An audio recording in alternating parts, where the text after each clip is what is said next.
Welcome back to my So You Really Want to Learn Latin Introduction to English Grammar for those learning Latin.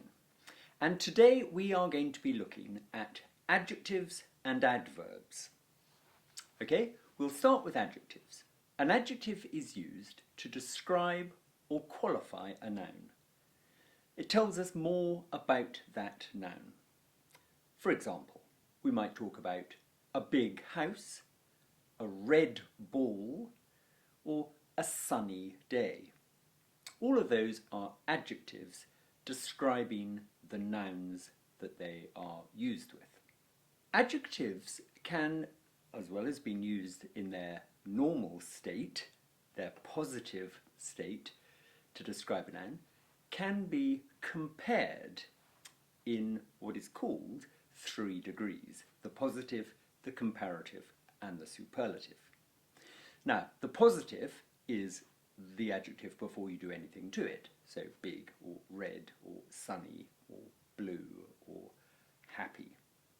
The comparative of an adjective is used to express more, and is formed either by adding the letters er on the end of the adjective, or by using the word more. So, for example, we might say somebody was happier, or bigger, or smaller, or we might say they were more happy, or more tired. And an adjective can also be used in its superlative form. Now, the superlative expresses most or very. So, for example, we might say he was at his happiest, or his most happy. We might say it is the biggest house in the street. We might say it is the saddest film we've ever watched. Or we might simply say it is a very sad film, or a very big house. So either just add est onto the end of the adjective, or put the word very in front of the adjective, and you have created the superlative. Okay? Now, when we do that in Latin, you'll see there are similar rules for achieving the same end. Now, there are other types of adjectives which can't be compared in that way, and they fit into a number of different categories. So, for example, possessive adjectives. Now, these obviously express possession, and they relate to the persons that we've already learnt about: the first person, the second person, the third person, singular and plural. So, the possessive adjectives in English are my, your, his, her, its, our, your, and their. Those are the English possessive adjectives. Then there are things that we call demonstrative adjectives. Now these, you can tell by the word demonstrate, they are used to point out or indicate a particular noun that we are wishing to draw attention to. So, for example, this and that are singular demonstrative adjectives, and in the plural they become these and those. Okay. Now, typically we use this when we're talking about something near us. So, I am holding this book, but I'm not holding that one over there. Or I am, blimey, it's going to be heavy. Or I am holding these books, but not those ones. Okay, so those are the demonstrative adjectives. Then we have interrogative adjectives, which are which and what. So we might say, which book are you reading? Or we might simply say, what is that? So which and what, interrogative adjectives.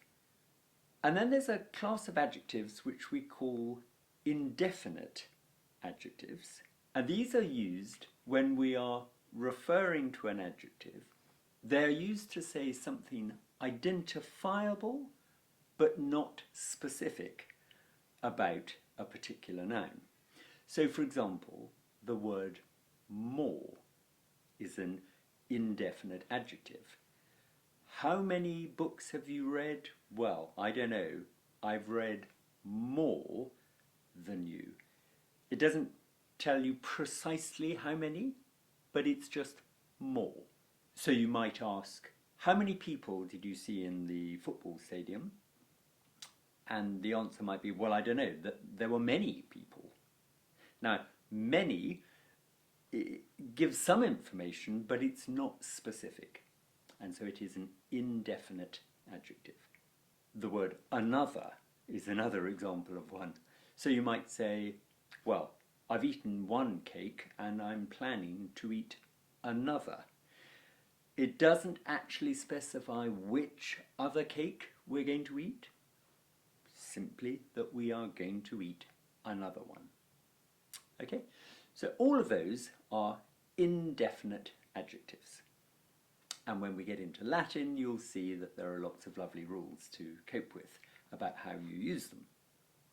Okay, we'll now move on and have a look at how adverbs work. Okay, so an adverb is used to describe, qualify, or limit a verb, an adjective, or in some cases, another adverb. So we'll just have a quick look at how those three types work. So for example, if you said that Peter was running down the street, you just have your verb, Peter was running. If you said Peter was running slowly down the street, that would qualify or limit the verb. It would tell us more about how he was doing it. Okay? You might say that Julie was seriously happy. Okay, so the adjective happy describes how Julie is feeling, and seriously, that adverb qualifies or tells us more about the adjective happy. She was seriously happy. Okay, now that in English we use adverbs like that as intensifiers. Seriously happy means very happy.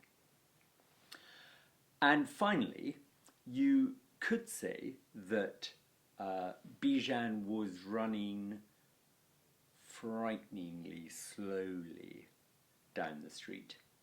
Okay, being a bit sarcastic, but frighteningly is an adverb, and it's been used to qualify the adverb slowly.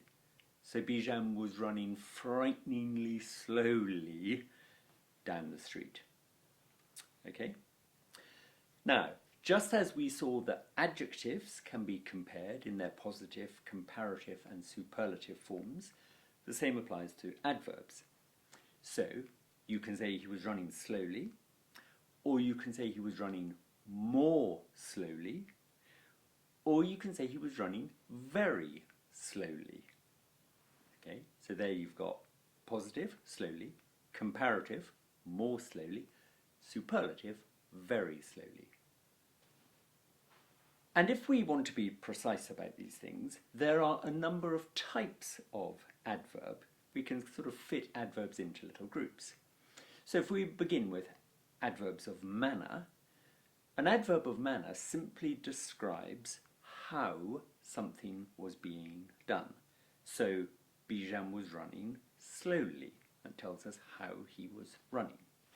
We can have an adverb of time, which describes when something was happening.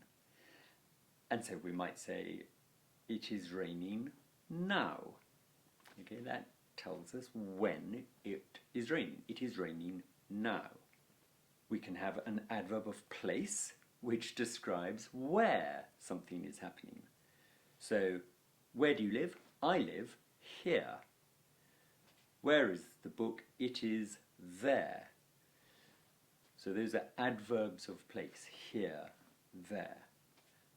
And then you can have an adverb of degree, which we've already sort of referred to, by saying something like, I am walking incredibly slowly. That is the degree to which I am walking slowly. I'm walking slowly, but how slowly? I'm walking incredibly slowly. Okay, so that's adjectives and adverbs for you. Just a little word of warning before we leave those. Parts of speech in English, we like to think they're very strict and that things fit happily into their correct grammatical box. But of course, the language is forever evolving, and also some words can be used in one way as one part of speech and in another way as another. So just for example, you might say that Samson was a mighty giant. Okay, so there the word mighty is an adjective and it's describing Samson. He was a mighty giant. But then of course you might also say, and he fought mighty well. It sounds a little bit slang, he fought mighty well, but if we're happy with that, in that sentence the word mighty is an adverb describing how Samson fought. He fought, and how did he fight? He fought mighty well. Okay, so just be aware that parts of speech can sort of move around a little bit. The same word can be more than one part of speech. And also, as the English language evolves, something that started off life as, for example, an adjective can end up being used as an adverb. My pet hate on this is the word fun. Now, to me, boring old me, fun is a noun. I'm having fun. To a slightly younger generation, fun has become an adjective. So we had a really fun day. Now, anyone who says that is using fun as an adjective, not as a noun. So there's just a little example. Luckily, we don't have these problems so much in Latin because, thank goodness, the classical Latin that we're learning is no longer evolving. So that's enough about adjectives and adverbs for now. A little bit harder when we get into the Latin, but it shouldn't be too bad, and we look forward to seeing you next time.